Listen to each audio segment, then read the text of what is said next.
Is this thing on? It is on. Yes. All right. So we're on episode 11 of the 12. outlet. Episode 12. You're right. I wrote down 11 the other day. Episode 12 of the podcast. We have two guests. We have Denise from Quality of Colors and Busy Birdie. Um, so let's go ahead and introduce your guys' selves. Oh, we also got Tana. Tana's here. Of course, Tana's here. Tana's the guy. Okay. So go ahead and Hey. introduce yourselves. Go ahead, Denise. You could go first.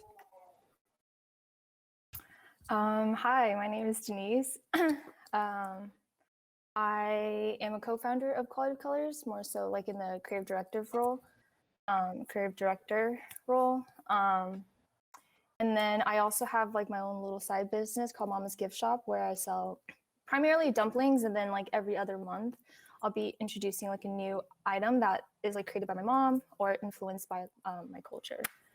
So there's that. And other than that, I'm just like flowing, you know. Yeah. Yeah. Cool. And then you, ma'am. Hi, I'm Noelle Martinez. Some of you know me as Busy Birdie. I guess I have a pretty good. I don't know what it's called. Sorry, I'm still trying to connect my AirPods. I make art. I paint. I'm in my studio in Phoenix, Arizona. All right, Sick. I rock with it. So first, the first thing that I learned already is what's up with the dumplings thing. So this is like your mom makes stuff, and then can you just like more deeply explain that? Because this is the first time I've ever heard of this. Yeah, so it started last year around like quarantine. No, well, not quarantine times, but when we were coming out of it in September. And prior to that, my mom and I were making a bunch of dumplings, and then I have this tendency of like oversharing, but like just bear with me. And then like my friend and I, we started like making them, and then we're like, hey, yeah, like we should just like sell them or whatever. And so the concept just started to build upon one another. So a lot of this stuff just stemmed from my mom's creations, because like I've never met like anybody's reaction like when they try food and stuff, right? Like whenever they try my mom's food, they're always like, oh my gosh, it's so good. And so I was like, you know what, why not? Let me just like try to like build a legacy from that. So I have other ideas that are gonna flow within that, revolving around the culture and a mama. How This is far? my first time like, huh? How far will you like go like before to deliver? Like, is there? Until people are bored of it, but so far everyone's really enjoying, and it's really cool because like there's a community that's come out of it, and so I'm just having fun. Like when it stops being fun, then I think that's when I'll have to reassess everything. But to like not psych myself out, I'm just trying to do like by 3 months, 6 months, and things like that. So yeah, but I would like to start to make merch from that too. So yes. Cool. What kind of merch? Huh? What kind of merch? Chopsticks, house slippers, aprons, reusable grocery bags. So I try to be as sustainable as possible. All of my like packaging so far, they're is it biodegradable? That's a word. Yeah, I don't know if it's what you mean, but yeah. They're like degradable where like, you know, when you throw it away, it'll just like go back into the earth. So yeah, but we'll see what happens first. But yeah, those are some things that I have in mind. That's tight. So right now, is it like how do people like place orders and stuff? Just through Instagram. Okay. I'm working on a website, but I just kind of want to get it to a steady place, so I'm not spending like $30 a month. But you know what though, like it's all about investment. When you put that energy out there, then it'll kind of start to create its own synergy. Yeah. Where's it gonna go? Where are you hosting the site at? On mamasgift.shop. But like where? Like what are you gonna use to build it? Shopify. Well, either Shopify or Wix. I might do Wix just because like I'm used to it. However, Shopify has like this back end where it can kind of like take all of your deliveries and order it for you for like the best route possible. So I might just go that way. That's cool. We'll see. What do you host your site on, Noel? I do Shopify right now. But I need to create a full portfolio, and I have to go through like tons of old work. I've been working way too much. A day job, not the painting job. What's your day job? I don't want to talk about it. True. It's a rule of mine where I don't talk about work on the weekends. That's good. But if you must know, I work for StockX. It's a sneaker, streetwear, clothing, Amazon type warehouse company thing. So I have one question. Is it true that you guys try them on? Just kidding. You don't have to answer. Have you ever seen the jokes like, oh, the shoes take forever to get like arrive, and so like the joke would be like, it's because they wear them before sending them. That would be hilarious. Why not? Maybe once or twice, just try to. If I want to buy it, I'll slip it on. I see. But that's no reason why it's late. Yeah. Yeah, you just got to got put it on for the socks. quick It's stunt. fine. Get the IG pics. No, Do I you get? actually do stunt sometimes. Oh. Yeah. Let's go. This is like the third time someone showed their shoes on the podcast. That's right. I mean, it's Should be a contest. it's an integral part to the fit, and it doesn't come across on Discord. You gotta make the effort to show it. All I'm saying is, when we have the audience to sell ads, it's gonna be so easy, man. Have Just people lift it pull up. pictures like this, you know. Everyone just show your shoes. I see that. I saw that.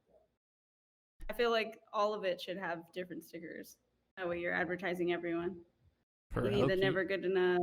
it's Who here else? too. It But it just shifts don't throughout fit. the pod. That's I'm funny. gonna get a little drink. You know what I mean? Yeah. Yes, always stay hydrated. I'm- Water heals all. I need to That's drink more interesting water. that you guys are both interested in using Shopify for your sites. I also help host a couple of sites, and I use Shopify.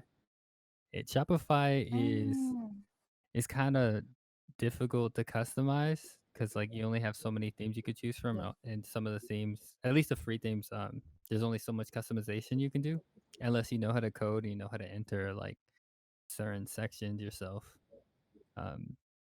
But like Wix is so much easier at drag and dropping and creating a website. Like when you say you want to create your portfolio, I would consider looking into Wix. You could create the free version, and then like you could, pay to get the domain. So it's just whatever you decide the domain to be. By the way. Yeah, I love Wix.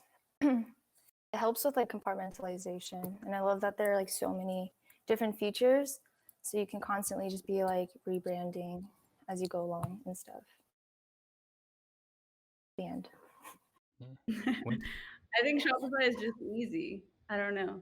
It's easy, and like Denise said, like for her, it's gonna be for them to have the routes and whatever else. Like that's so accessible, and like I don't know. They just like give it to you here. Yeah. It's like Squarespace versus Wix. I feel like. Yeah, but the thing with Shopify too is I hate how the slideshows, like if you're gonna put a gallery, there's like these circles that they're just ugly. Like how do I delete those circles? How do I customize those circles? I've never used any of these websites. So what do you guys do? What do we do? Go first, Dan. Okay, so we both like actually started making clothes, I guess. But this is like over 5 years ago. That's how we started. Then we like gradually got into like interviews and stuff. And then basically like the almost 3 years leading up to the pandemic, we were like really focused on throwing events. So that was like different concerts and shows. We were doing comedy shows. We had a pop-up shop. So really we were just like event focused, and trying to help build like this AZ scene, I guess. And then we started doing interviews again. I feel like that wasn't my intention. My intention wasn't to build the AZ scene. My intention was to just host events so that way Slater could perform in front of people. Right? That's so tight. I've actually been to one of your guys' shows. It was like in a parking lot or something. Probably. It was really cool. Was it in the Was it a south side? U-Haul? Yeah, It was you guys did a really good job. I don't remember. I believe it was like 2 years ago or so, but it felt very, very homey. And then it was like connected in with a gallery, and then there was like a little bar in the back, white okay.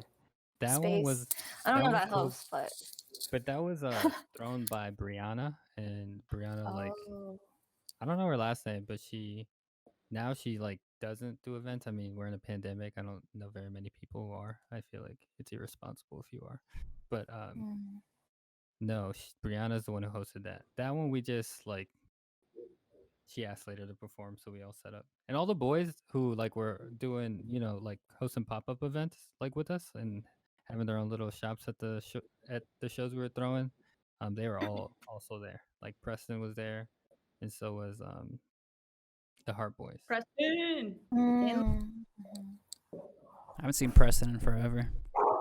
I ran Who's into him the other Preston? day. He runs Inland, like a Mm. streetwear brand out here.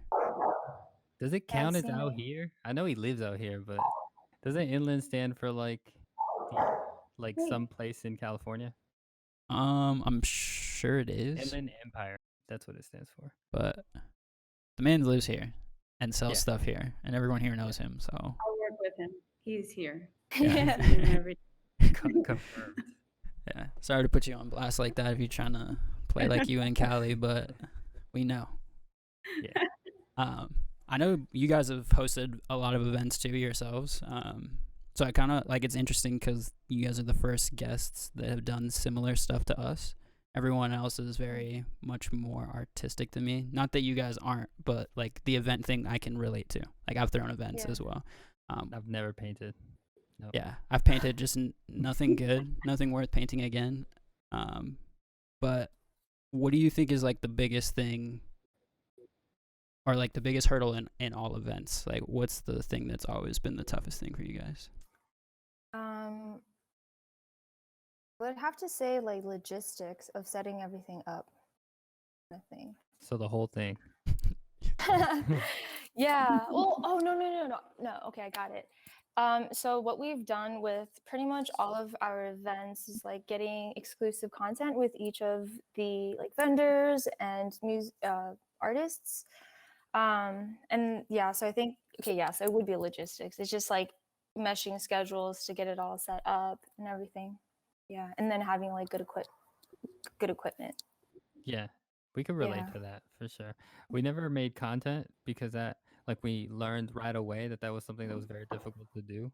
I remember the very first fly I ever created. I hand drew it on like a tablet and it came out so ugly, but like I couldn't afford to pay for anyone to do it and I wasn't going to go on like, Microsoft Word and like type something that'd be ugly. So I tried to draw it, which But at the same time, I feel like that's a look too, because it's I like guess. if you can find kind of like a medium to kind of show that, that you like hand drew it, or if you did it on Word, you can make it kind of like ironic in a way to where it passes. So that people are aware that that's your medium kind of. You got to thing. play into it. I don't know if that makes Use sense. the Yeah, aesthetic. exactly. I don't think it's Like I feel like if you're doing that, you're going for the vibe of like the flyer that's like stapled onto a light post while you're walking down, and you're gonna pull a little tab to join someone's band. Like if you can pull off that vibe of it, then it's perfect. I think for me, with events, I don't know if any of you were there, possibly. I've gone to You a guys know few. about Stay Busy Studio? Absolutely. What is it called? Stay Busy Studio. We basically, it was only in 2019 we were alive. We'll be back though, hopefully. Once I a think I've month seen or you guys once a float week? around. Once a month, right? It was once a month. So yeah, my biggest thing was time, trying to find time. So we decided to do me and my good friends. I'm sure you guys have heard of them: Isaac Torres, Joshua Castaneda, and Antonio Salazar, aka Santos Sin Cara. But we got together to do shows in 2019, and yeah, it was just timing. Timing was crazy. We decided to do one show, a new art show every month, And so it was like you had 3 weeks to build it, and then 1 weekend to take it down, and then the next person would get there 3 weeks. Yeah, It and was you guys insane. did full installations, like Yeah. wall to wall. The Isaac's was ground, crazy. Yeah. like We just, it was basically like it was a whole new world. Like rip everything out and bring in a whole new setup. So I really wanted each artist to like have their own identity. You know, it's hard with, I guess, group shows. Sometimes I feel like you get mixed up with, you know, either same styles but different people, if that makes sense, or different people and same styles. And so letting everyone have their own month for me was like super crucial. And I mean, we got really good feedback. So Yeah. it was a good time. I don't sure, think like- any show felt like the other ones on like the art basis. Obviously, it was in the same studio, but I don't think anybody ever thought of the past ones other than that it was you guys that did it. That makes sense. Yeah, that's good. Yeah, I mean, the whole point was to like just create a whole new world for the audience every single month. And I don't think anybody here in Phoenix has like ever really done that. no, So not consistently, and it was packed. It's a small room, so you guys utilize the space like perfectly, you know. And then like 300 it was, square. yeah, and it was like packed in there. Like I can't imagine going back to something like that today, but packed in there. And then like it packed in the hallway, and then you got packed in the downstairs, you know, where the parking lot was. You have Nestor's was- room that's Yeah. got a bunch of people too. Yeah, Nestor was throwing shit, having tacos, So did, DJs. did Nestor? Okay, I kind of want to talk about this real quick. No shade on Nestor at all, but like, did you guys plan for him? Did he like approach you to like do his little thing on the same days every time, or was that They just actually, like? they actually stayed He at was Nestor's, right? You guys were there Yeah. like before. Yeah, so you are nardwarding me.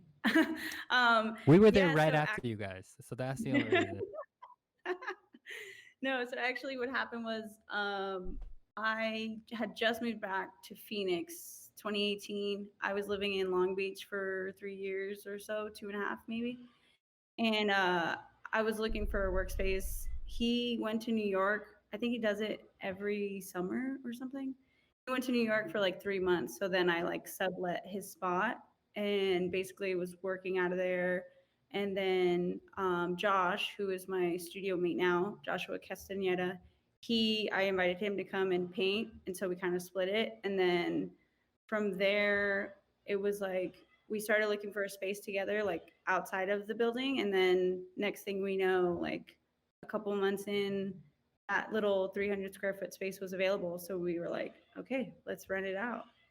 And then again, like we had no idea that we were even going to throw shows. It was just kind of like a spur of the moment. We were all hanging out one night and they were like, oh, like how many shows do you want to have this year? Or we were just all talking and I was like, but where am I going to show? Like what gallery where am I going to go? Like I just felt like there wasn't really anywhere that I would want to be other than like, you know, maybe somewhere larger scale like Smoka or something like that. But as far as like the smaller like downtown galleries, for me, I was just getting back, so I wasn't too sure of who was really out there. And then everyone was kind of like, okay, well, let's make our own gallery.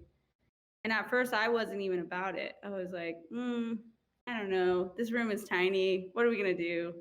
And then just after time, we just kind of thought up ideas. We made a roster, hit up those friends and asked if they were available those months to debut their work. So it was, it was a good time. But Nestor, he's been there forever. Like, I think it's been like 6 years or something. He's been in that building. So Yeah, it just felt right to have him like, you know, have drinks. And that's kind of like what Nestor does. Like Nestor's a good host and like he wanted to be a part of it. And his art is really good too. So he was debuting his art at the same time. It was just kind of like, that was kind of like the I don't know what you would call it.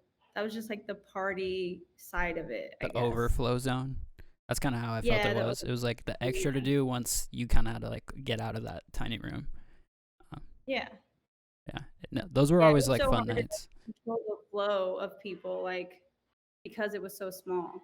Like, but I think for the most part, it wasn't, we wanted to make it a actual, like, oh, we're going for the art. We're not, it's not like a party or like I'm there because so and so's there. It was like, no, if you want to be here, like you'll be here. So even like for the first show, we did a RSVP only. Like we didn't even we threw out a flyer, but we didn't even put like the address. We just put like a time frame, and we said you had to RSVP.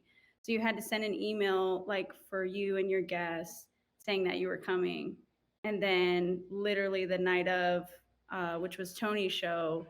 Then like I think it was maybe like an hour or two in, then we dropped the address like to the public. So How many people yeah. RSVP'd? Just curious. Do you remember?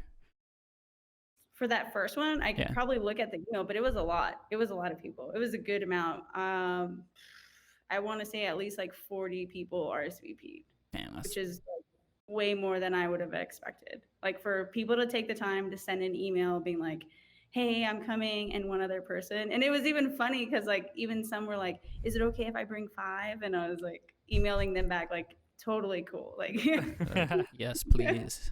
Please. yeah. That's tight. I did like that they were like free shows in a sense. I know you guys were like I know like Never Good Enough had one that sold stuff, and like some of you guys sold different things there. But having it be like a free show made it super accessible. You know what I mean? I think that's always a good idea, especially starting off. We thought about it. We thought about like, hey, maybe we should charge like once people started coming. But for me personally, it's like, I don't know. For me, that kind of kills it. Like sometimes I get it. Like, yeah, you have to pay to get into museums and stuff like that. But it's such a small scale. Like the accessibility was important for me to get as many, whether it's people who don't go out and see art in Phoenix or just the people who are always out seeing all the new art, like, the people who are familiar with us. But it definitely got a lot of new heads in the building, and I met a lot of people through it. It was a good time. Yeah. Do you think post-pandemic, there's gonna be more Stay Busy installments? Yes. So we were, when we left that building, we were planning on doing it again. We just, once COVID and all that, there was like no point. So even like this behind me, all last year I was working on it, and you could see above me these basketballs. So they're basketball planters, and I wanted to have like a whole like photo shoot event type thing. So where you would come in and like take your picture, and there would be like either like a couch or chairs or something set up. Like, and I was gonna work not that I was, but technically it just never happened. The Node, I don't know if you guys are familiar with them. They are like their own little, I guess, plant company. So they're locals, 2 locals that I met through mutual friends, and we were going to put plants in the basketballs. So they're basketball planters, and it was going to be like a whole setup, which I still would love to do, but I just got caught in the whole thing of like, how do I create a safe space? Like, how do you publicly show art with a pandemic going on? Like, of course I could have 5 people at a time, I could do appointments, but is that really something, like, is that really going to reach out to people like Stay Busy Studio did? Right. So I was like kind of fighting back and forth with that, but I definitely plan on doing some more shows once this is all cleared up. Yeah, it does. Pandemic definitely put a wrench in a lot of plans. Like we essentially like dead stopped for like 9 months. Didn't create like any content. Nothing was coming out. We couldn't do any shows. I think for the first little bit, just like everybody else, was like not anticipating it going into year 2 and shit. So like I was just like biding my time, and then at a certain point I was just like, holy fuck, is this gonna be not forever, but if it's like a whole second year, like, dude, there's no way I cannot do stuff. So we had to figure out how to start live streaming. I think digital content is like the best way to do it. And for a gallery, I know it's never going to be the same, but maybe something like, I don't know how accessible they are, but like 360 cameras. So like if you were to have a small gallery set up and a 360 camera inside, everyone could log in and kind of see it in their own way in that room. But I don't know how like accessible those are. You could rent one. I guess for me, stuff like that, or like virtual, those virtual galleries, it's just, for me, it's not the same. I want to be able to, I think having so many people attend, stay busy, and like just getting the feedback, like that in-person feeling is just like, I don't know. I would prefer that rather than trying to do something, I don't know, something virtual, I guess. Yeah, I totally agree. I think it's just like those ideas only come because of the situation we're in. You know what I mean? Like that would not at all be what I would be trying to do in regular circumstances. Definitely having like the crowd there and stuff is better. I feel like we would own a space by now. Oh yeah, for sure. All of our trajectory would have just continued instead of stopping. I still think we'll have another place within like 6 months of stuff being back to normal. So I don't think her answer to your question was time, and Denise's answer basically like the same thing, like scheduling everything, making sure like all the parts are moving simultaneously. For me, I think it was like, so setting the deadline and then making sure everything happens by that deadline. And then adding anything extra on top was always like what caused stress for me. Because there would be parts where we would have a whole developed plan, and then 48 hours before, 24 hours, 6 hours before, something would happen, and we'd have to figure it. We'd only have those select amount of time to actually figure it out to maintain that date. And we always kind of pulled it off, but that was always stressful. Basically like the 2 days leading up to any events. Am I like not in a DM right now? What's happening? Can you see all this? No, I'm full screen. I can't get out of this. Sorry, Denise is on mute, so she's trying to get on a mute. Oh, okay. I don't know. Can you see that she's on mute? It's not muted through Discord. I don't know. Maybe try come back, Sign unplug in. language. Sure. Yeah. I think I know what you're saying. I don't know what you're saying. Yeah, I think if you back out and back in, you'll be good. Hello? Yo. There we go. Am I back? Yeah. Yay, cool. Nice. Hello. There's technical difficulties every episode. Yeah, it always happens. I think Discord it's really good for these interviews for a couple reasons. But you share server space. So if a bunch of people get on Discord all at the same time, it's just like whoever has preference in Discord's thing or was on there first. True. Maybe because I'm like furthest away. So it's like not that important. But, Where are you? but I wanted to ask. Oh, I'm in East Mesa right now. Oh, I'm furthest away. Yeah. Where are you at? I'm like in a small town in Arizona right now. I'm not in Phoenix currently. What's a small town in Arizona? If you know where Miami, Arizona is. Just nobody ever knows the name of it. Is it really called Miami? Yeah. There's like a bigger town right next to it called Globe that a lot of people know about, but that's not really where I live. But yeah. So Did you choose, or is it situational? This is where I grew up. So like my grandma had some like health concerns, and then the pandemic shit happened, so we moved here to kind of help her out during all that. So I've just been here since like October maybe, something like that. I mean, it's not like I can really use Phoenix to its fullest abilities. You know, I'm not going out. I'm not gonna be throwing events. I'm not doing any of that shit. So it just made sense to come back here. Yeah, Stay Busy's canceled. Right. Till further notice, you can't do nothing. Yeah. Have you I feel guys? like with limitations, it. Sorry, no, you go. Oh, yeah, I feel like with limitations, I feel like there's always, it makes it easier for you to take things to the next level creatively. Like, what are your guys' opinions on still doing shows, but keeping it very, very limited? So it's like a very exclusive type event and keeping, the seating or whatever spaced apart, creating like a cleansing system, or would you say it's overall irresponsible?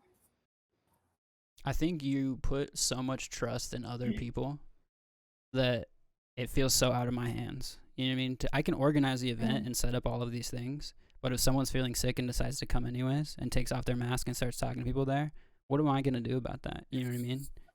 Like, yeah, I can Right. be like, Well, if you have like the little scanner thing, like the little temperature taker. yeah. I mean, some people are and you're like, oh, asymptomatic well, though. You know what I mean? Like, they could still be oh, carriers that's and like true. all of this shit could happen. And I never want to be like that reason, you know? And like, I'm okay with waiting this out. I don't think it's going to be forever. I just don't trust people. That's all it is. I don't trust other people to make my events a safe place, even though I could set it up to be That's safe. true. Right on. Yeah. Oh, I also wanted to ask Noelle, but my thing was muted, that you mentioned how you had a lot of good feedback. What would you say is like the most gratifying feedback that you've like gotten through doing your shows? The most gratifying? Yeah. Or just the best comment you've heard. I don't know. Yeah. I would say, I guess the most gratifying thing about Stay Busy Studio was just at the end of every show, each artist really felt like they finally had a place that they could create their own space, and I think it helped with confidence in some of the artists to continue. I think for me that was like the biggest thing, but also people who I think people who have never been out to art shows or who have never, maybe have felt kind of scared to go into that scene or even to be around it. Those people who came by, saying what's up, introducing themselves, to me, that always means a lot. I think that those would be my top two. Yeah. I brought a new person there that had never been introduced to like any of like this AZ art stuff or like music or anything, and their mind was like blown. They're like, "What the hell is going on? Like, these people are just throwing this show, and all these people are showing up." I'm like, yeah, like if you make quality stuff, you live in a big city, dude. Like there are plenty of people that are looking for stuff to do, and so if you're making quality stuff, you can definitely get people to pull up. We're a top 10 city, right? Like we have Top the 5. top 10, top 5. We're probably So like there's 4. a shit ton of people. Like most populated? Yeah. I remember a few years back we were like number 2. But we're 5 now? I'm surprised. No, we're top 5 for sure. I don't know exactly what number we are. Okay. I just know we're not. I don't think it really matters. Yeah. Either way, it's fucking huge. We don't got a guy to do research for us. That's what we need. One day. I can't wait. Do you guys watch any sort of like podcasts or anything? What kind of media do you guys like to ingest? YouTube, and then just like the podcast app on like iPhone. Some of the ones that I've been into lately have been what's his name? I just listen. I don't know like the name of it, but you guys can skip me if you'd like. But Jay Shetty on Purpose. What is like so he's it's a lot about like spirituality as well as spirituality and just like lifestyle. But yeah, the guy's background, he was a monk for like 3-5 years, and now he's come out to spread the messaging and kind of like correlating God and then Buddhism. And yeah. Sounds very interesting. It's really good. It's very motivational, and he's able to just like speak from love. So it goes even further beyond like say like neutrality. It's like not just about good and bad. Yeah, he just really just dives in deep to the human experience. and like. Is it like a daily routine thing for you? Is it like I got to put this on? I'm feeling off today. Boom. I mean, Like yeah, that? sometimes, and a lot of times because I work from home, and so it kind of like gives me a socializing type of like element to it. So I'm not just like talking to myself all the time to like, yeah. I listen So to the Joe Budden podcast, and it's just 5 friends who just bullshit the entire time. that's Like Joe fun. Joe Budden got like a, they're really in the industry and shit, so they got real jobs too. But like they're just bullshitting. It's just their opinion. But like it's Mhm. funny. Like I try to show shit to my wife, and she's like, I don't get it. Like they're just laughing the whole time. But to me, these are my friends. Like I don't know these fools, but that's like I agree. Like it's like there's like a social aspect to listening to podcasts. It's pretty cool. Yeah. Didn't this outlet kind of start like that, where it was like you guys kind of just talking around? I've listened to a couple of the older episodes where there was no video content, but Yeah. isn't that kind of like the beginning of this? Yeah. Yeah. Yeah. So Yeah. like when we very first started, it was like hyper interview. Like we had like 5-6 questions we were gonna go through. So they were like 15-minute videos, and then we stopped for a while. And then we started doing, I'm guessing the ones you listened to, with like Perry and Fettuccinos and like all of those ones. They got more conversational, but I feel like they were still like we wanted to like dissect into their work, you know what I mean, and like what they were actually doing. And that was like the highlight of it. Whereas I think this is like the full culmination of getting to like that pure conversation, like friend tone. Yeah. Mhm. And plus, like the guests who have come on and been repeated guests are like at this point we're friends. Like I'm probably gonna be at their weddings. When they get married, most That's likely. cool. Yeah, too bad I wasn't at yours. Hey, Bitch. I was married. I was married at the court, bro. Like, Yo, I could have pulled up. I was with you to get the ring, my guy. Just send me a quick text. Be like, yo, my this place, sister, this time. my sister wasn't even there, bro. It is what Yeah, it but is. bro, how much have you talked to your sister in the last 5 years versus me? Hey, bro, this is a podcast. I don't know you. Yeah, no, you're Let's go. you're good. I wouldn't have Let's go. like really wanted to show up. Weddings are I've been to weddings, but I feel like it's always just like I don't ever want to get married. That's all I'm thinking the whole time. You don't want that energy Why in the is that? courthouse. I just don't think signing legal paperwork should strengthen any sort of bond at all. I don't think that is a thing. It doesn't, but you know what it does do? It gives Legally you the ties you opportunity. guys to each other forever. So if you ever want to leave, Taxes. I Stimulus. yeah. I mean, you don't get more money being a married couple in stimulus. You just get one check for the two of you, and it's No, the two. we get one each. Yeah. Yeah, but you don't get like 1,400 for you and 1,400 for them, both of you. Yeah, we Like, do. Wait, what? You get the kids, yeah. So you I got get- 20. Ooh. You got 2,800. You got wait. Okay. Hey. We're on the air. This is live. Oh, everyone knows what the I don't got stimulus no amount money. is. There's no money in my house. It's not in your house. It's hopefully in a bank. I got Apple Pay. I don't even got a. You're telling me Debit you card. got yours plus 3 other stimulus to your one payment, and then your wife got the same thing? No. It's just per person. So you get Right. Per So person. there's no extra benefit. That's my point. You being Yeah. married didn't get you any extra money. You get the Bro, rings. You get the the rings? rings. I don't know. Unless I'm fighting, I'm not trying to wear rings. as you're just like fondling your Yeah. your ring finger. Yeah, it's missing something. Yeah. No, I don't know. I just have never really seen successful relationships in my life, so I've never felt like they were a necessity for me. Like I'm down for like monogamy and to be in long-term relationships potentially, but signing legal paperwork just seems like, what are we doing here? I don't get it.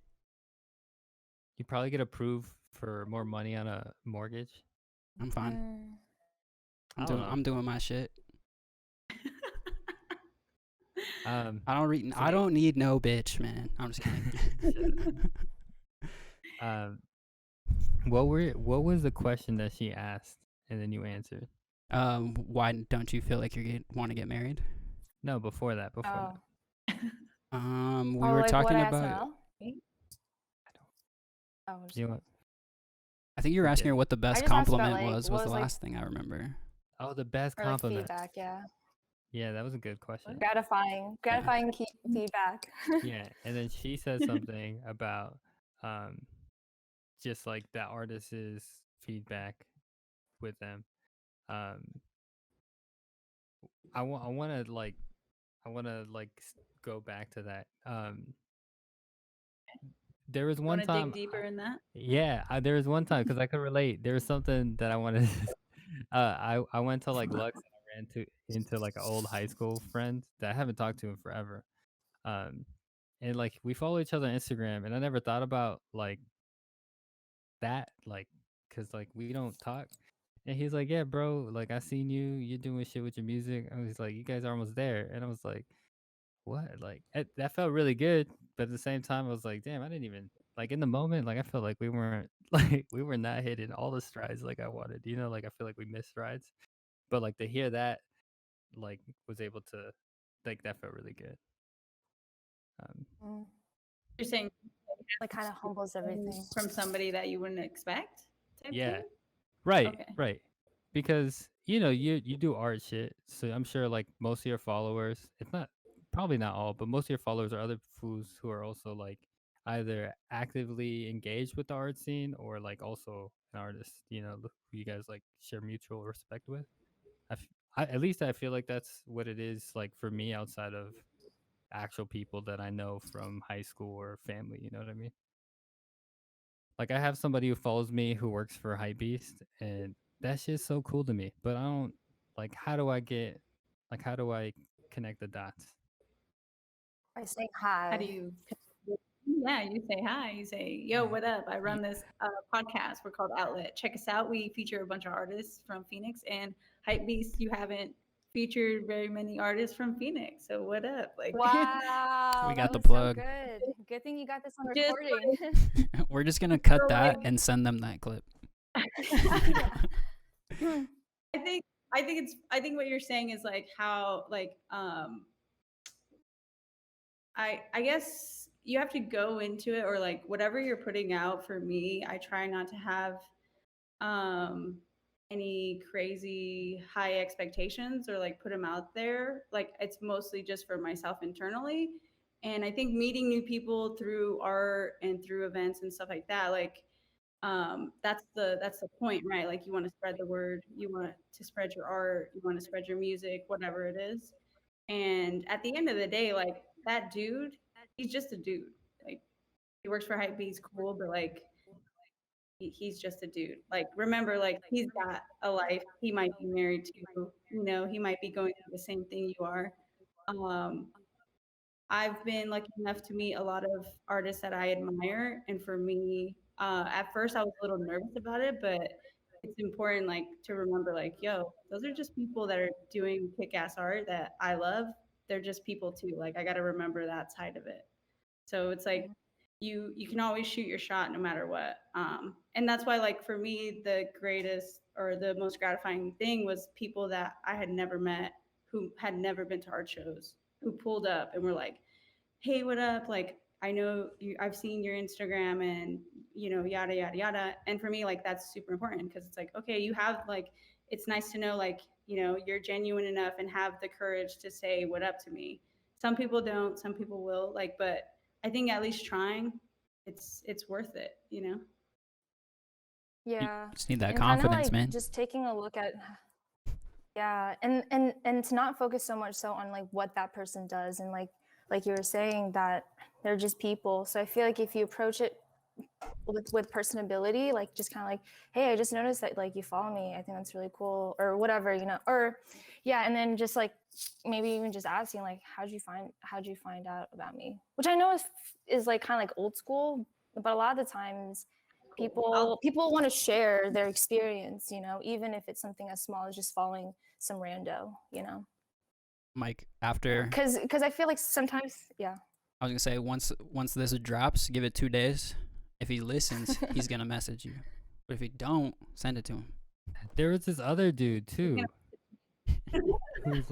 who was doing shit, and like he works with artists in Chicago, right? And one of the artists just got a placement on a Netflix movie, which is pretty cool. That one movie with Zendaya and the dude who's something Washington. Who's the artist? It's like What's it called? Marie and something. Yes, Oh. Who's the that. artist? The artist is Namdi. He goes by Namdi. But like his song, it was like on his project, but it was like the song was sang by somebody else on the movie. But it's still really cool to me. Like I was like, damn, you got a placement. That's sick. And like when we started up the podcast again, he responded. Like I didn't even know like this fool was following me and like actually engaged, you know. And so he responded. He's like, "Oh, the boys are back," and I was like, "Damn, that's sick. Like this fool's like paying attention." Um, yeah, that the internet is an interesting place. My wife made friends with somebody off of this baby center app, which is like where people who have babies like they'll like it's like like a forum for pregnant women. And she made Wow. friends with somebody, and like they're friends on like Facebook, Twitter. They text each other now. Like Different. yeah, I've never different. made like a purely online friend. Actually, that's not true. I play video games, so like, but I don't talk to them outside of the video games. You know, like I don't text them. Like, what's your day like? What's your day like? Bro, I don't know. But I barely do that with you, and you're like my best friend. So, That's true. I got to call 3-4 times. dude, my mom gives me so much shit that I don't ask about your kids. Literally, You she'll do. be like, "Did you ask Mike about Oliver and Felix?" I'm like, "No. What do you mean? I don't even ask him about him." She's like, "You're the worst friend."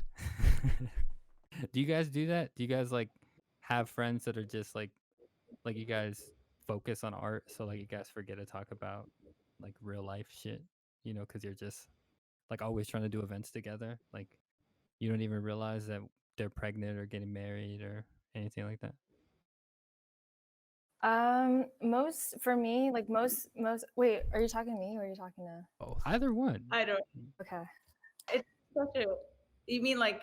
What do you mean? You forget I their mean, personal life? You're busy with bro, art and cause stuff. Yeah. because like you're so focused on getting shit done. Like you might meet their significant other, but you didn't even realize like they were they had it like they like had a new significant other or whatever. It's like, Oh. hey, what's up, bro? That's me. Mhm. That happened to me all the time. Like I remember meeting Lauren. I was like, oh, what's up? But I feel like Lauren was already knew everybody else before she met me. But like me and Christian talk all the every day. We used to talk. We used to talk about art. We used to talk about graphics we were working on. But I didn't know nothing about his personal life. I was like, damn, dude, what's up?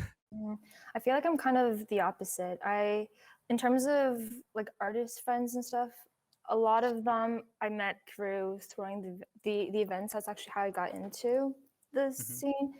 And so most of them, I feel like we communicate more so on a personal level, because sometimes I do get kind of bored just talking about like art, because I just feel like that's not all that we are, because without like our personal selves, then that couldn't come through. And I feel like those conversations just like naturally happen, sort of thing. I don't know if that like answers the question, but It does. Perfect. It sounds like That's you're just a better friend than me. Yeah, absolutely. no, What it's just about because you? I'm really nosy. Yeah, I think that is a thing that I just don't care. Unless it's like pertaining to me. I hope the best, you know what I mean? I never want anything bad to happen to any of like my friends, family or significant others or anything. But I don't really like it's not me. It's not directly affecting my life, so until that bad thing happens, I'm not really ever going to think to check in. You know what I mean? Like that's just not how my brain works. I'm very like analytical, just trying to like work on the next thing, trying to get this to work. I don't even think about like my own personal life. You know what I mean? Right. And I think there's a lot of power behind that too, because then you're not so distracted and you can stay focused on like getting the things done. Like I feel like if you're more analytical, then you're just about creating solutions or things like that. Because when you get into other people's lives or get super caught up in your own, then it can like paralyze you from getting things done. So you're like protecting your energy, it seems like. Yeah, I think that is a big part of it. I'm just like trying to stay in my lane. You know, I'm not trying to have anybody swerve into my shit. I guess it's just like a defense mechanism in a way. This free therapy today, guys. Hey, we haven't breakthroughs right now.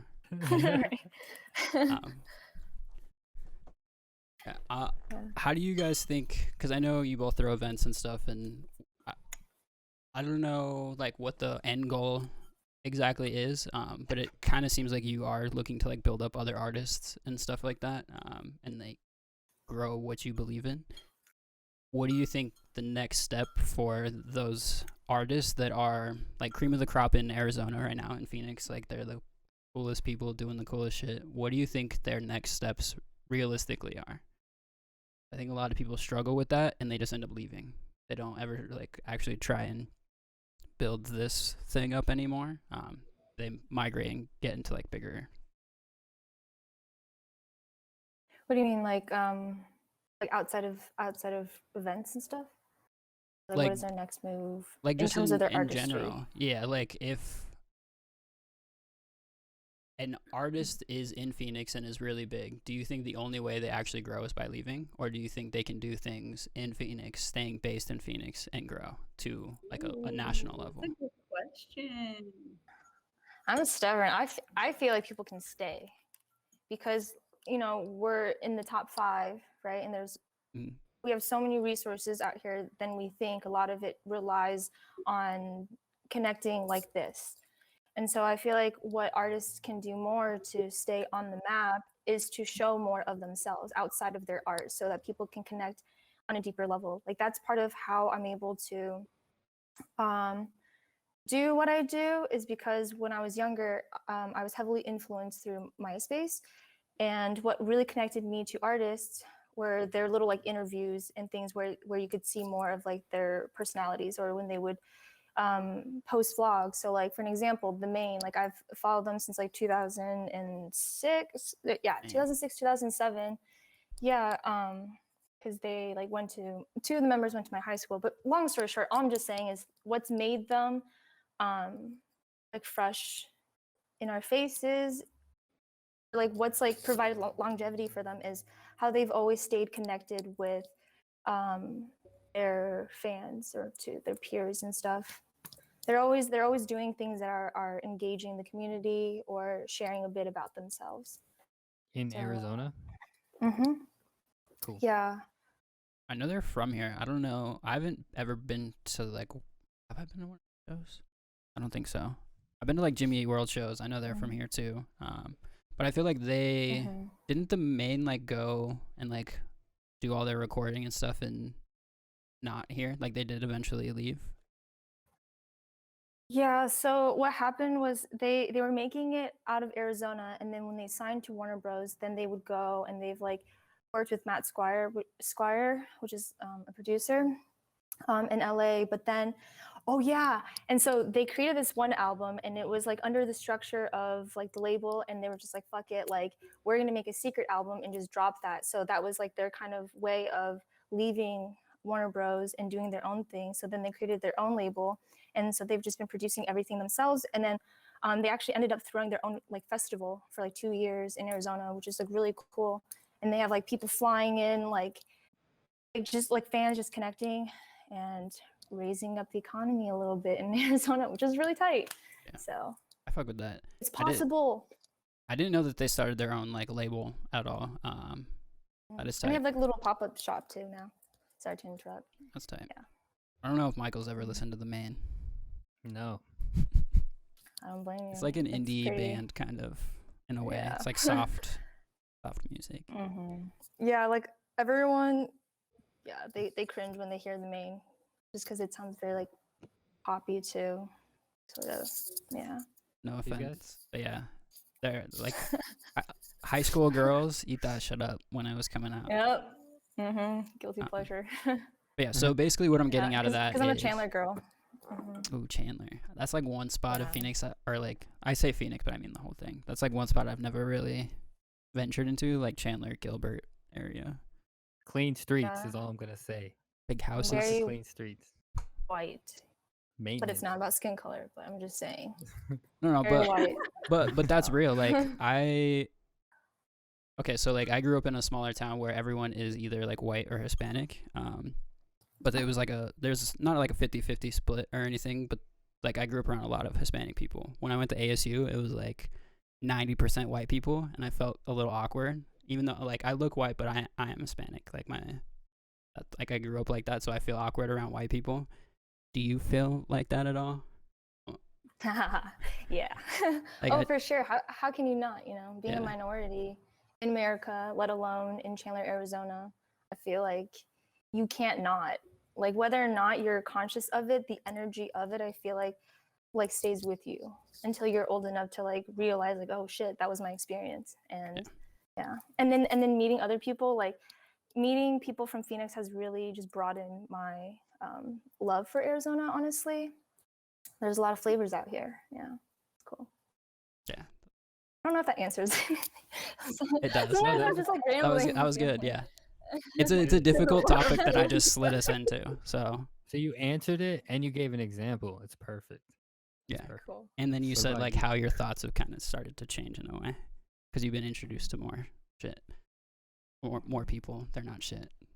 Yeah, or like just connecting the fact of like loving music and stuff, because in Chandler there's not a strong sense of culture and like art around. So it was only ever experienced through online, and so meeting other people, I'm like, wow, we have substance in Arizona, and yeah, it's really cool. Thank you for doing what you guys do. You made this all possible. Thank you. Yeah, I think it's weird when people say that there's like nothing to do or they're bored in Phoenix. Like pre-pandemic, you could find a show every single night. There's multiple concert venues that you could go to every single day. Like there's real always something popping off in Phoenix. I never understood people or like that were house like, shows. yeah, like there's nothing cool here. There's nothing to do. I'm always bored. I'm like, you're boring, fucker. Like I don't know what to tell you. That was me for the longest time. Yeah. I think it was me in high school, but I didn't live in Phoenix. Basically, like once I got there, I met Michael. He introduced me to a bunch of people, and then we like started doing our own like brands, I guess. Because we both started with clothes, and then from there, kind of just same as you, like got introduced to all this craziness that is happening here. I'm just like, damn, this place is tight. The fuck are people talking shit? You just have to go to a show and you run into people. Yeah. What made you guys want to do clothing? Hold on, before we get into us, let's have Birdy answer the question. Oh, The question was, do you feel awkward around white people? no, that's not the question. Oh, I thought that was the question. Like essentially, like from back in the day, right? Like when you were younger. Yeah, sure. You know it happens. Come on. Like, did you grow up in Okay, what's the real Phoenix question? or did you The live real in Long question. Beach? The real question was the one that Tannen asked, and it was you didn't give your answer, which is, do you think Oh yeah. like an artist who's budding, you know, you work with a few of them, I feel like, do you think it's necessary for them to stay here and like cultivate this whatever they have going on here, or do you think it is more important for them to leave and try and do something somewhere else? And Denise gave an example. You don't have to give an example, but do whatever you want. I think that to each their own. I do have friends who have left Phoenix and are successful artists. I think that as far as the art scene in Phoenix, it's still growing. It's definitely grown a lot more than before. But it's, everyone has their own journey. Phoenix is a great place to be an artist right now because you could rent a studio for pretty cheap compared to LA or New York or Chicago or a big, any other bigger city than us. And I think it's all about just making the work. For everyone, it's all about you just got to try new shit. You got to keep making work. Once you stop that, then what's the point? As far as like where you are, or saying you have to be successful if you go to LA or New York. That's not necessarily true. It's like make your home cool. So if that's Phoenix, like make it cool and just make work. Like do the work, put in the work. stay busy. Do you guys feel that like social media is more important if you do decide to stay in Phoenix versus like LA? Like you have to almost cultivate your own growth. Not necessarily. I mean, it's a tool, right? Like social media is a tool and everyone uses it differently. But if you know, it's like those, those, what are they called? I don't know. I can't even think. It's like those girls that take selfies and they look so good all the time, but then if you really meet them, they're like, whoa. You're like, whoa, like who are you? influencers. So Yeah. it's like your art has to be good quality. Like you got to make the work. Yeah. Like you can't just post cool pics all the time and get your status up because of this, and this. Like you got to put in the work and really, really create something that's genuine and authentic. Like otherwise, like what does that mean? Like, so what? You have 1 trillion followers. Nobody's ever bought one of your paintings. Like, then yeah, there's a problem. Like your followers, that's just kind of a number. I don't know. It's also too like, how does your work impact people? Is that happening, or is it only happening with social media? Because if it's only on social media, like you're only getting feedback from that, but you're never really having person to person deeper connection. Yeah, like And, like, not only dissecting. connection but like critique. Like if you can't have somebody like actually tell you whether they think it's a good or bad painting, like then what are you doing? So do you find feedback that's given to you over the internet as less valuable than in person? I guess it would depend on who it's coming from in general, like whether it's online or in person. It depends on the person. Like if I really value their work, their art, or even just their personality, then I feel like it's going to be impactful to hear their comments. But if it's somebody that, I really don't care for, and maybe they have 1 trillion followers, it doesn't, for me, that doesn't really do much, But what's the difference? I'm sorry, I'm like nitpicking on this, but like what's the difference between that random person on the internet giving you hype versus that person who's never gone to an art show that you don't know coming in and saying like this is cool? Like why is it different for the internet person to tell you versus the in-person person? Why is it different? Because it's in person. But they're still viewing the art and giving you the compliment, I think it's also like if somebody's capable of going more in depth with the compliment or going more in depth with the critique, that's important to me. That's what counts, right? Like, of course, people can always throw like flame emojis and you could do, whatever. And that's cool. I appreciate that. Like people are looking, people are watching.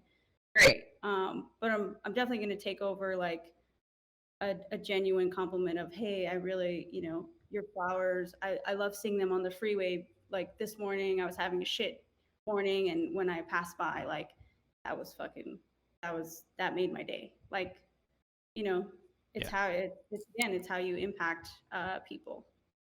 Yeah, I feel you. It's like getting like a genuine response sort of thing. Because like even through Mama's gift shop, like people are like, oh, it looks so good, it's just like, what can you, and any type of feedback is appreciated because people take the time to share something with you.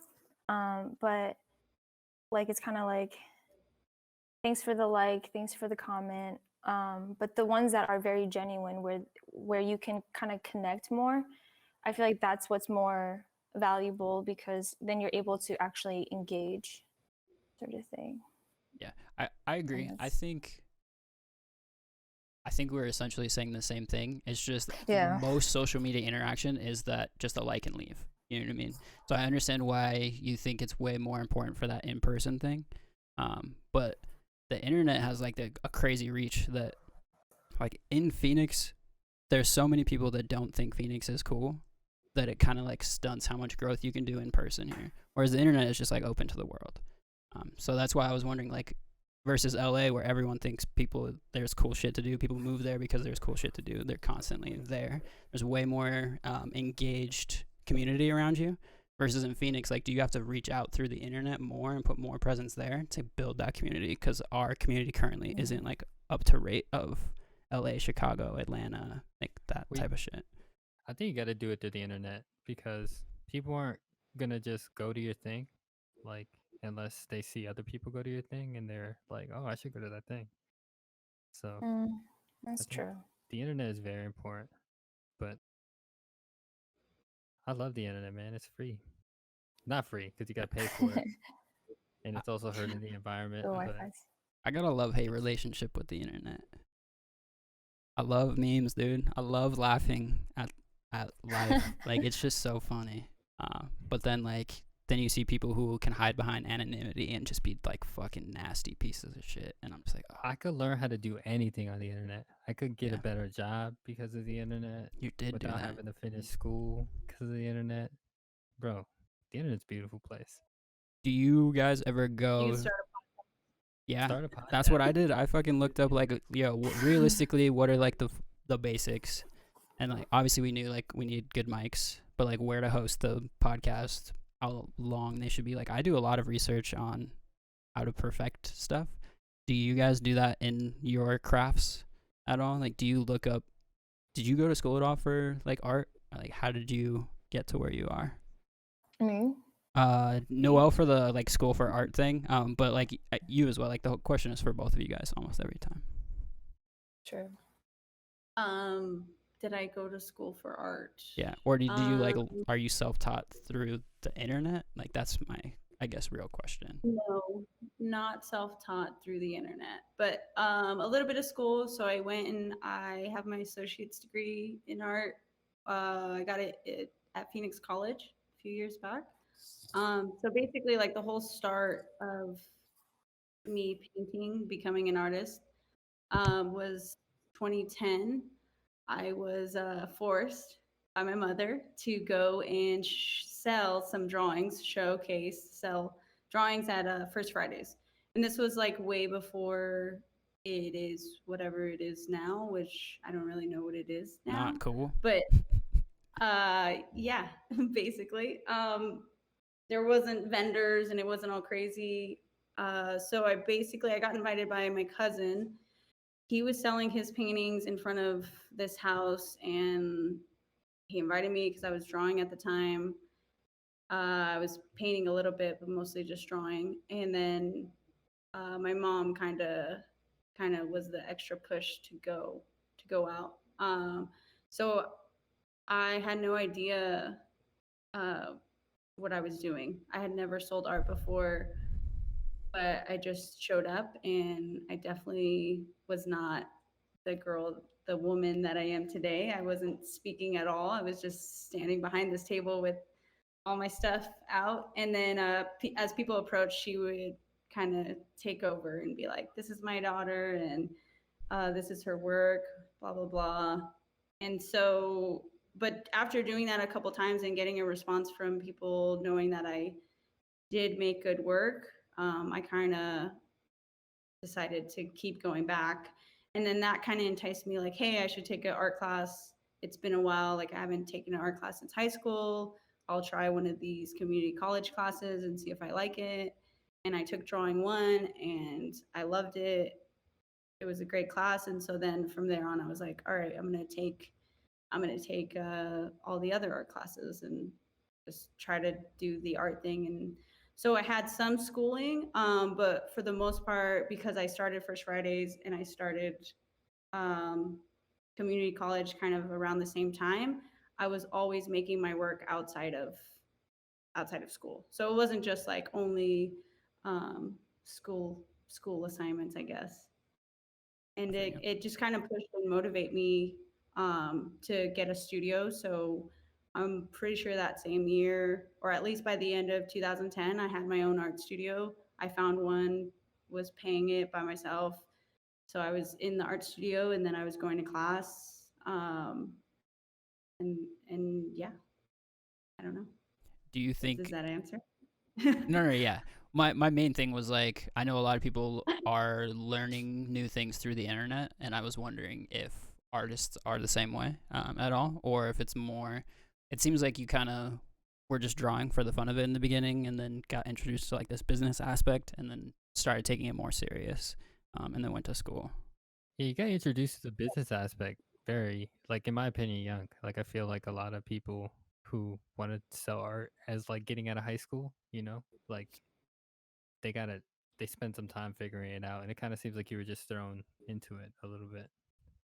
Yeah, I think like once I figured out, after showing my own art and realizing like having somebody pay, $20 for a drawing, I was like, holy shit, okay, like it made me feel like, okay, well, who else is doing art? And I nerded out. So this is where the internet comes in. On my lunch breaks for school, I would actually be in the library looking up all these different artists, like who's successful right now, who's showing in galleries, whether it's LA, New York, or whatever, and then kind of finding out like who are my favorite artists. And so that's kind of where the internet came in, like researching people and getting to know them, especially before actually getting the opportunity to meet them. It kind of like worked out that way. And then also in 2010, I would do this like mock-up email. I have it somewhere, but it was like the whole thing where I was like, it was that fighting of like, do I have to be an artist here in Phoenix, or do I have to leave in order to be successful? I didn't know what that world was. So I made up this email, and it was like an introduction to myself. It was like, hi, my name is Noel Martinez. I'm a painter and I live in Phoenix, Arizona. Famous. And if you have any advice, like anything at all, please feel free to like reach back out to me. I would really appreciate it. And I just like blast this thing off to like so many artists that I admire, and a majority of them were working in LA at the time, LA, San Francisco.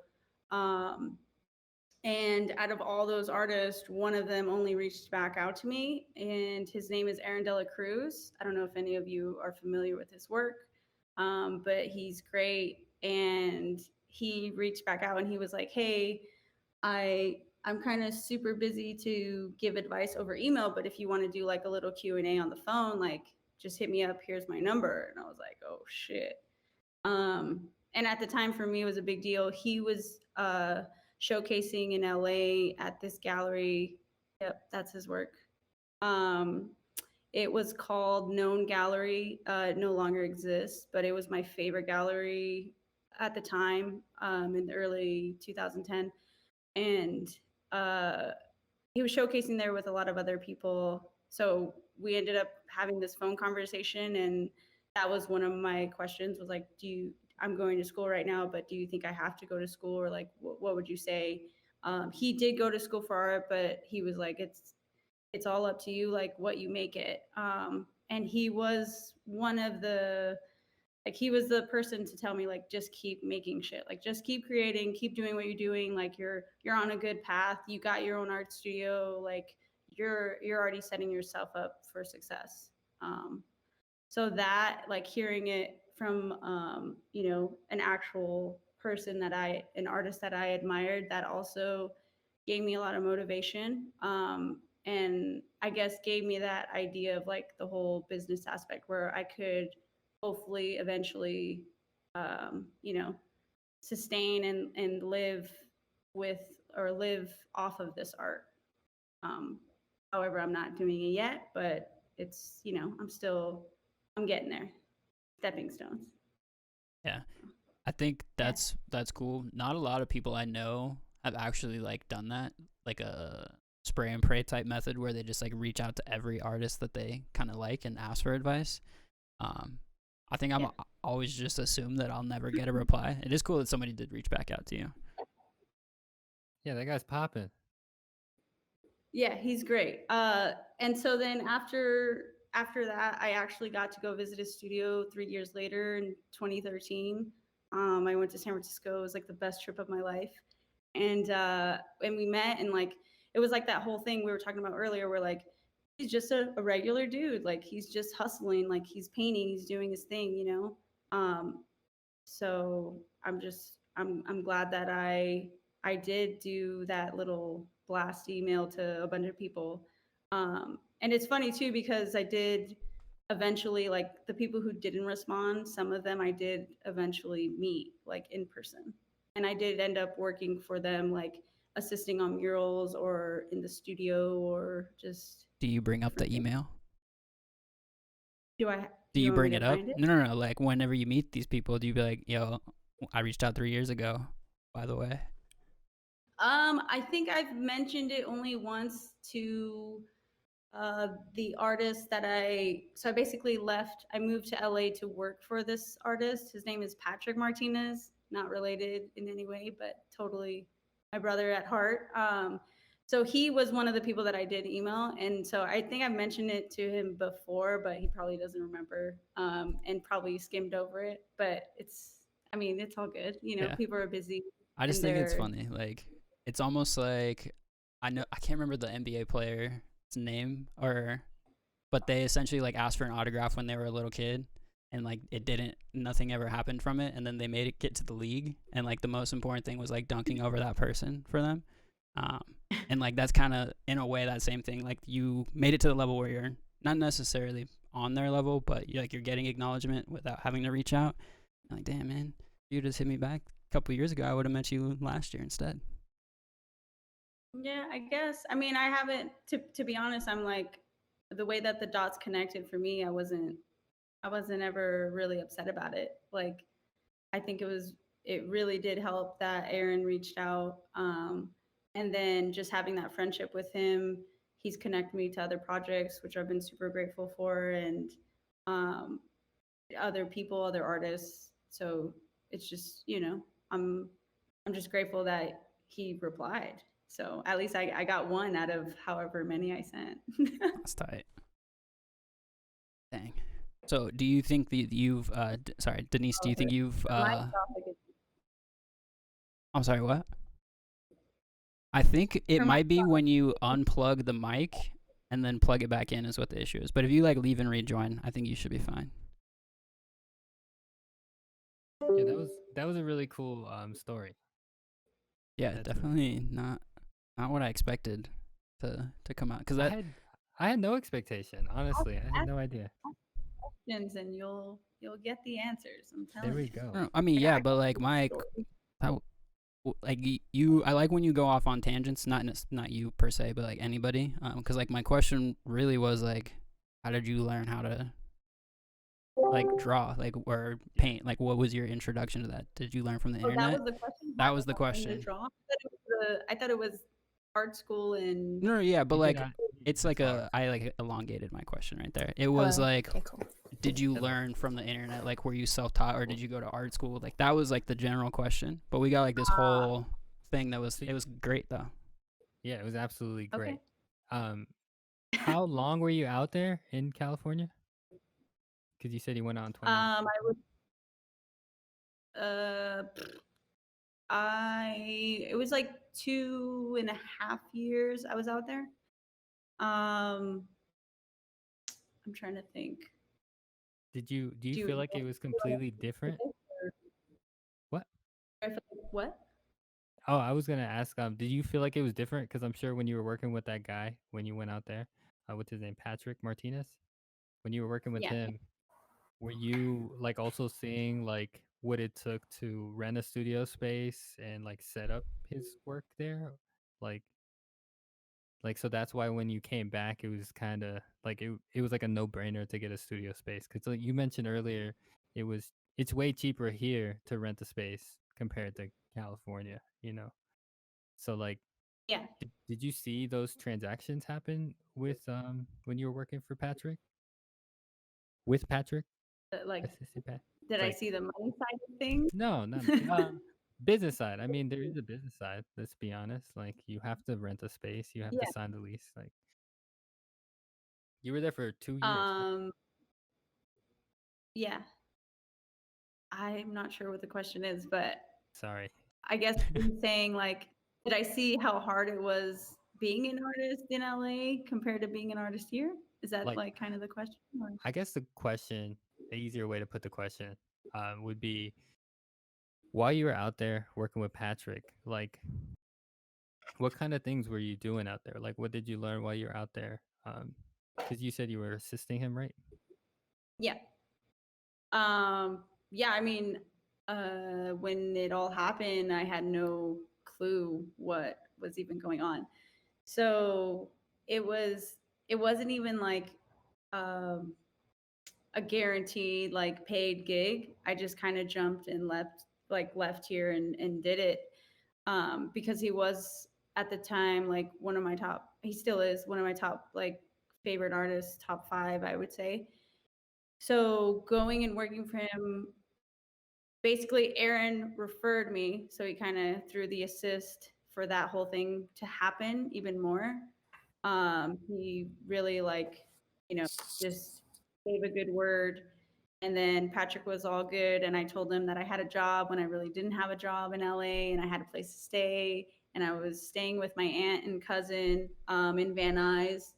And so I was just like, it was like just figuring it out. Like it was like every day was an adventure. I had no idea what to expect. And so he said that like for the first, I don't even know, I think it was like the first 3 months is going to be like a trial run, and then he would start paying me. So like I was, I had no idea what to expect, but every day was different. So the first day I was running errands for him off the jump. So I had to go and pick up these art pieces from him in West Hollywood. I had to go pick up art pieces that he had left at a gallery. And the gallery he was leaving, like he was with them, how some artists, their only show at certain galleries. And he was about to transition into a new gallery. And so I had to go see the lady who owned it just to pick up the art. And she had no idea. Like it was like every day was just something new. Painting backgrounds for him, I did a lot of ceramics for him. I made a lot of ceramic roses that are in his pieces. The whole thing was just a learning experience. Like, seeing paintings come and go and how quick he was making them, and just the work, how much it transitioned. It was incredible. And it was like for me super eye-opening as well, because he a lot of his early work I was super into, because it was very hip-hop influenced, and I'm a big fan of hip-hop and R&B and all that. And so it was transitioning to become more political. And at the time, like, it was when Trump was going to be in office, and there was so much more police brutality, and his paintings depict that. And like he does a lot of portraits about the people who have been killed by police brutality. And so like it was very eye-opening and like super, like a whole new world type of thing, not only with day-to-day tasks but also the work itself, and like seeing the work and the growth. It was a incredible experience. Sounds so much fun. It was a good time. Gosh. Sounds like a movie. You can like take on some of the responsibility, but it's like it's not like on you kind of thing. At least just starting out, so you can really just like feel the flow of an established artist, if you will, like their process. That's so cool. It was also exciting too, because he had a studio space at the time, and it was like he had his own room, but the building, like the warehouse, was like 4 or 5 other artists in there. So it was really great to come into the studio and not only see his work, but see other people's and see how they work. Or sometimes they were showcasing the gallery, or they were showcasing their studios, like, studio visits and stuff like that. So yeah, I mean, Patrick Martinez, look into his work, really great work, really great painter. I mean, an experience for sure. I would do it over again if I could. If he needs assistance again, I'm gonna have him make sure he calls me. Yeah, it really sounds like it was just like divine timing that like happened, like blasting out to so many people, and then just getting that one response, and then everyone else not. And then so then in the ways that you've reconnected, I feel like it's really cool to see how those have played out, because maybe if certain artists did reach out at that time, maybe there wouldn't have been that space to like collaborate and stuff. But through how things just played out and you being able to like connect with these artists, I feel like there's a reason as to like why you had to be patient for that. That's so cool. Yeah. Dang, that does sound like a pretty tight experience. Number one, you're like in a new area, like that in itself is got to be super fun. And then in a way, you're not necessarily a dream job, but very closely related to what you actually want to do. It does sound movie-esque. If you pop off, that's gonna be like a solid part of your movie. Yeah, it was insane. It was an adventure. Like every day was an adventure. It was like I never knew, like nothing was really, and it was good. This is What- Bo, by the way. Yeah, I was Hi, about to ask. Bo. Good boy or good girl? Boy, Yeah, duh. Oh yeah, Bo. Bo. Yeah, Bo. From Boston. He's from Boston. Tell him. Cute. Dela. Hi. Oh. Enjoy. He's Alright, so cute. So like right before you like disconnected to like get the audio back, I was gonna ask you the same question that I had kind of asked her. Is like, how did you learn to do the stuff that you're doing now? So like throwing events, did you like, was that self-taught? Did you go to school for that? Did you do a bunch of like internet research? How did you get there? No, so it's actually not like a passion of mine. That actually stemmed from Elise. Elise is one of the founders, and that was something that she wanted to do. So I was just kind of going along, and then I believe I found my purpose through just having experience in video editing. So I did most of the media stuff, and then yeah. I'm sorry, what was the question again? It's like, how did you learn to coordinate all of these events? Like, what did you do to get to the level that you are? Or like even coordinate like the orders and stuff? Like, did you go to school at all for business stuff? Because that seems kind of like what you're doing. No, but I did go to school for marketing, so I think some of that did play into like how we would market and stuff. So yeah. So what are you kind of passionate about if that isn't it? Putting artists on through creating genuine content. I don't even like to use the word content, but I suppose that's what it is. Yeah, that's what I like doing. So do you mean like helping design what the content is, or like hosting it, or? Yeah, like creating more intention into it. So like one of the things that we did at our last event was I got like a bunch of like name tags, and I had everyone kind of put one on, whether or not they were an artist. And there was this one part where I was like, all right, like find someone with the same color as you and introduce yourself, and then share like why you're here, kind of thing. So things like that, and then also just editing, really.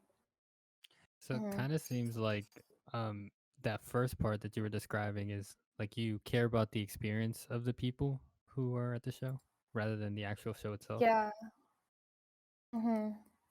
Yeah. To bring more engagement, because a lot of the times, like I wouldn't necessarily find myself at an event because of connections, and so I want to really create that safe space for people to feel comfortable in socializing, and with the artists too. So that's where it kind of ties in with the content that we make through the interviews, or having them do like an IG takeover, because once you kind of feel like you know them, then it makes it less intimidating for people to approach one another, kind of thing. So it's which is really cool. Do you see the success of that because you are like checking on that? And this has been going for how long? How long you've been doing Quality of Colors? Since 2017. Cool. So like like some of the best feedback. Huh? Sorry, I was just doing math. I just said for the last 4 years now. Yeah, give or take. Cool. We started in November. But yeah, like we've had artists connect with each other and feature one another in like their own outlets. And then just like people being like making friends with one another and like coming up and just saying that they've never experienced anything like this, that you really feel like where they really feel like they can connect with others and stuff. Mm-hmm. I like that. I think that is like a underlying goal of what we do. It's like connecting people and creating bridges.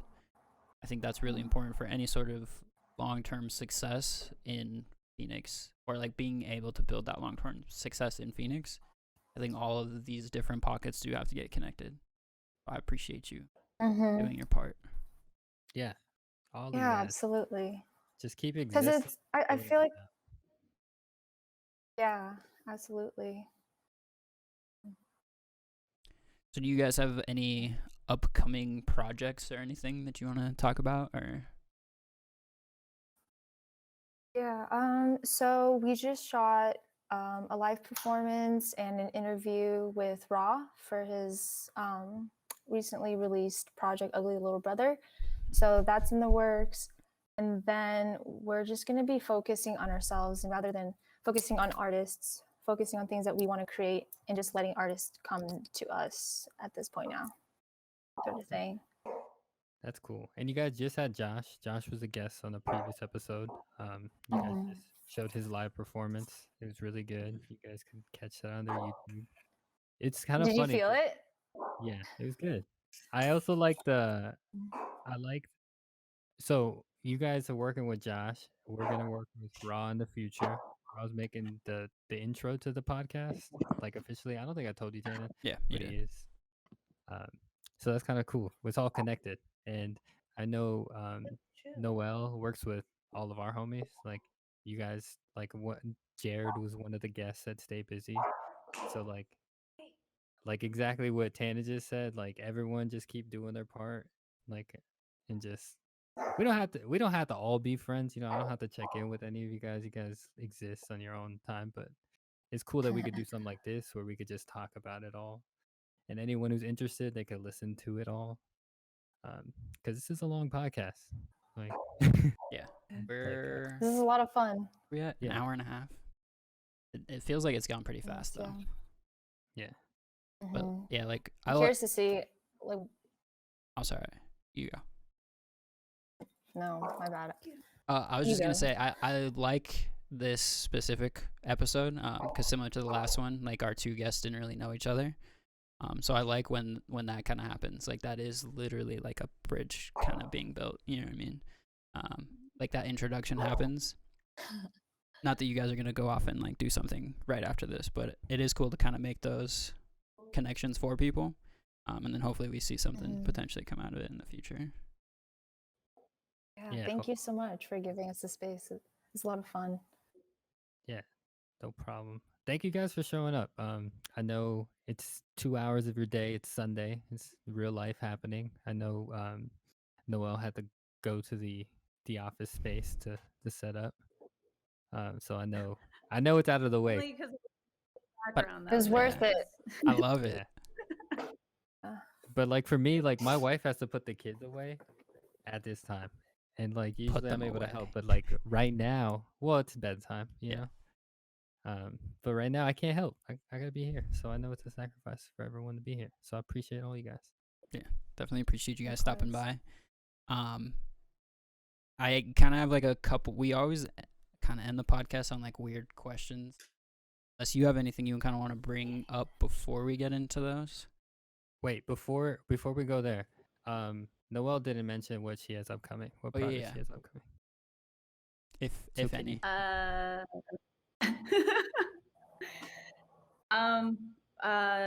To be honest, I'm not sure. I definitely want to work. I want to work with a lot of the brands. I mean, La Purissima has approached me to work with them. Local Style Grinds, possibly doing something for 420, which is coming up pretty soon. I think that would be the only thing. Yeah, I don't know. I'm just kind of taking it day by day. I'm working too much right now, so I'm doing my best to just create as much as possible on the side. Well, you're glowing, so that's amazing. That you can be working that hard, and then Still be killing it. Come with good energy. Yeah. Yeah. Yeah, so I was really excited to be asked to do this. It's been nice to talk about old times, good experiences, stay busy studio. Yeah, it's nice. I'm glad you guys had a good time. I'm always kind of nervous that because everyone always asks like, "What are we gonna talk about?" And I'm always just like, "Bro, we're just gonna talk." That's the point. I don't really want to give you like my set questions, and then like it just seems robotic and stuff. And so I'm glad you guys have a good time. We've always gotten some good feedback, so that's great. Anything else before we do our questions, Mike? No, Or my that was it. questions. Okay. Oh, next week. Oh, yeah. Next week we have a podcast. There's gonna be some guests right now. Right now it's just Milk Noise. Jesse was supposed to be on this one. Oops. He might be on that one. I don't know. Gotta check in. But right now just Milk Noise. There's a couple of people who we plan on asking. But just like we asked you guys, it's kinda like spur of the moment because I gotta like do the math in my head. I'm like, yo, is 3 days enough time to give someone to agree? I asked Noelle like 2 weeks ago, and she's like, "Yeah, I'll do it in a couple of weeks." And so Yeah, I was like, yeah, let's do it. Fuck it. I don't know. it's cool though. It's really cool when it works out. Yeah. It's cool looking at the numbers too. On like our side, we get to see like how many listeners, and so like when it was open and we first started this, like there was more like at the time every episode, but like since we started like our last podcast, like within that first weekend, like it did well, so like I'm pretty happy with the amount of listeners we have, and I hope we're able to keep growing and keep sharing the stories of everyone who joins, because it's fun. Yeah. I hope you guys get some new eyes on both of you as well. I've been to both of your guys' events, and I've liked them. Really? Yeah. Which one did you go to? If you don't mind me It was like a asking? backyard. Pretty sure Josh was playing. Oh. Yeah, I think that was the third one. I Aw, don't man. remember. I mean, that's cool, but we usually have it in this like acre backyard type situation, which is a lot cooler. Yeah. I mean, I'm Rob was like, sure. "Hey, I could see this being like a Coachella." Oh type yeah. thing. I mean, if you ever are trying to plan something really big, and need help from other people that like throw events and stuff, definitely hit us up. I'm down. I've always wanted to Yeah. increase the size of our stuff, but it's hard We to just do it need by a s- yourself. We just need a space, finding a space like that has electrical run into it, and where people could, Mhm. maybe smoke in the venue. Like I feel like those are all important, and it's kind of hard to find that, like, especially because we're not looking for something super huge. But if we could like team up with somebody who could bring their own amount of people, we bring our own amount of people, it'd be really cool. Yeah, agreed. Dude, how many Agreed. people are gonna show up to the first show when we're back? That's gonna be. Honestly, I think we'll break our record because everyone's like so pent up, Like, I mean, I know gotta go there's people that outside. still go out and do stuff, but I know a lot of people that like definitely are not going to events like crowded stuff. Yeah. So I think it'll be really good once we're back. But all right, let's get into these last two questions. First one is, do you guys have any mementos that you keep from any of your shows? Like whether it be like obviously you have like like a flyer, like I keep Our business wristbands. cards, like wristbands sometimes, like whatever. Do you guys keep any of that from your own shows? Everything. Yeah. Okay. The memory of it. Yeah. See, like we make a lot of business Ah. cards, so I have I love like that. those. I have a bunch of them. So I was just curious if other people do that too, or not. But so you basically keep everything, and then you kind of keep nothing but the memory. That's wild. It's a very stark difference. Well, like the wristbands, and then like the tapestries that we have up for people to draw on, kind of thing. Okay. You got. Mhm. Dang, maybe we need something like that. Cassie was one of the artists that we had when we did our pop-up shop, and she had like this community live painting session. So I'm sure she has that. That was fun, dude. Where everybody who shows up to the event actually contributes to it, and then you keep that. Maybe we should do that more. Yeah, for sure. Yeah. That does sound cooler. We're gonna wait for her. Okay. I was trying to find flyers. Couldn't find them.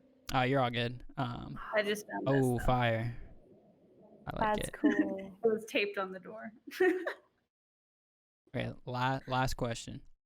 I don't know if you guys have seen anything about this, but like a couple weeks ago or like a couple months ago, whatever. I guess there was like a Pentagon statement that they have like UFOs on film, basically, and they're like reopening all sorts of discussions to it. Do you think that aliens, number one, have either already been here or will like be able to like know for a fact that they exist in your lifetime? Yes, 100%. What about you? Yeah. Yeah. They're already amongst us, or we're already Okay. in communication with them. Oh, Hillary whoa, you is think we're a talking? Alien for sure. Yeah. Who's an alien? Hillary Clinton. I've heard that. She's an alien for sure. Oh man, Lizard people, do you believe that shit? yeah. What what Mhm. are they called? Reptilians. Reptilians, yeah. Right? Are they called reptilians? Yeah. I'm pretty sure. Yeah, no. I used to Yeah. work at a dispensary, and there was this one patient that would come in, and they would talk about reptilians, and I'd be like, "Get off YouTube." I just wouldn't knock. I just wouldn't knock anything because I just have this concept of where, like, if everything kind of has a purpose, and if we're able to think what we can think, if we can create what we can create, if we can perceive what we can perceive, then I feel like it's limitless. Like how can we just just like think of that to begin with? There must be some sort of proof, but perhaps over time, the way that that's been expressed might be like embellished a little bit or something. But I just wouldn't knock anything. That's interesting you say that. My wife sends me a lot of, this is inappropriate, but my wife sends me a lot of joking like TikTok videos about pegging her husband, which is me. And I'm like, no, I'm not down. And there was this funny one where it's like, I pegged my boyfriend of 3 years, and then he ended up coming out and like leaving me for a dude, right? Then I thought about it. I'm like, yo, I'm not gay, but So you're saying like, you if would I never were- let that happen? We're gonna divert off of this that's the last thing. question. This is our new last That's the question. thing. That's the thing. I'm not sure, like, but it was fed to me that I'm not supposed to be this other way, like it was like, don't be gay. Biology says you're Mhm. gonna have the best fun with something up your butt. You That's what- specifically males. Yeah. That's not what I'm saying. everybody. I'm not There's sure. a reason why I'm there's a not G missing out. spot. Yo, you already Perhaps. married, bro. All I'm just saying is, I don't want. I'm not getting pegged, life is bro. long. That's not what this was about. I don't want to get pegged. It was I'm just gonna funny talk to your wife. Help her find the exact sequence of words that'll convince you. All right, but back to the alien thing. I think the only way that we don't really know if aliens are gonna be a thing is if like the simulation theory is correct. I don't know if you guys know about that, but I feel like that is something I think is high probability. And if that's the case, then I don't necessarily think they would have taken the time to code in aliens. But Code aliens? yeah, do you know what the simulation What is theory that? is? So it's basically that we're in a Matrix? giant Sims game. Just that we're in a simulation? Yeah. Oh, okay. So like Yeah. they've put so much intricacies in coding all of our like perceived reality. Like, are they really gonna code in this extra thing to be working really well? What if there's like asshole coders who just like just fucking with us? They just like put some shit in and work Yeah. well. Get hacked one day? Yeah. But I think if that's not real, it's obvious that aliens have to exist, right? Like if it happened once, it can happen. There got to be something out there, bro. Yeah. We're Or just we're the figments aliens. of light. Like when you break us down, an atom is just a figment of light. Like that's all we are. Just a bunch of stardust. Energy. Yeah. So thank you guys for coming. Yeah. Okay. Last We thing. It's really not a question anymore. Yeah. Questions are done. If you guys want to say, like, if you guys have a website, social media, anything like that, if you want to just say where people can find your work or to like follow and stay up to date with you guys. Denise first. Okay. Sorry. So you can find us on qualityofcolors.com or at Quality Colors on any social media platform. Yeah. Oh, and Mama's Gift Shop. It's at mamasgift.shop. Nice. Tasty. I deliver out to Phoenix quite often, so yeah. Oh, every yeah. Saturday. I think there was a miscommunication in the question that Michael asked earlier. What's your delivery radius from where you are? Yeah, we drive to Avondale. God. I can meet up somewhere with Okay. you. I've had people come from I mean- Avondale before. Yeah. So I do have like a pickup spot in Tempe if you're down for that, or I can meet up with you someplace. And yeah. But other than that, it's like $5.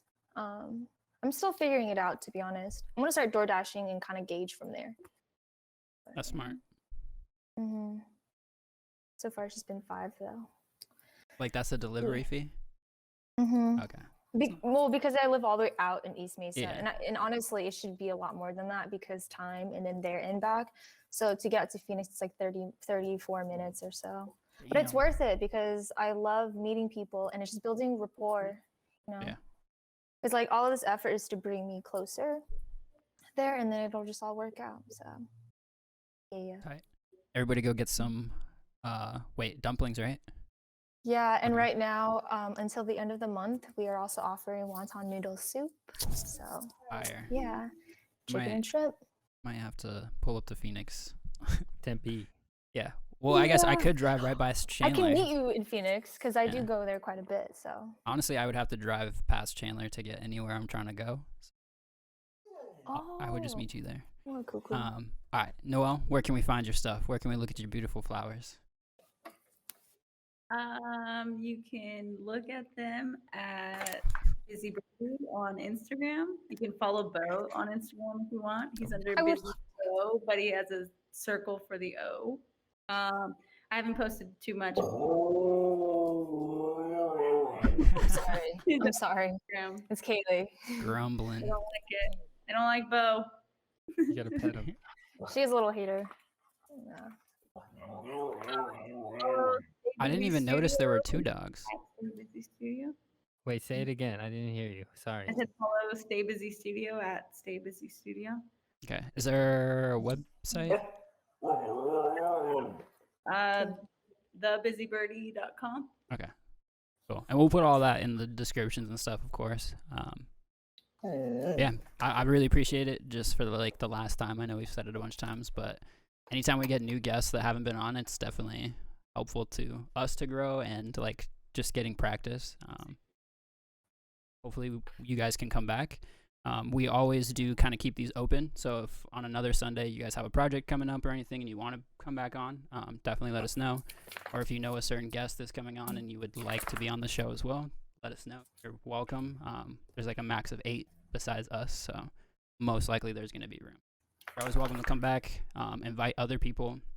If you think we should reach out to other people, let us know. We're always welcome to talk to new people. Yeah, thank you guys. Thank you. This is so much fun. Keep up with the consistency. I love it. That's the real thing. Bye, guys. All right. Yeah. Bye. Good night. Bye, Bo.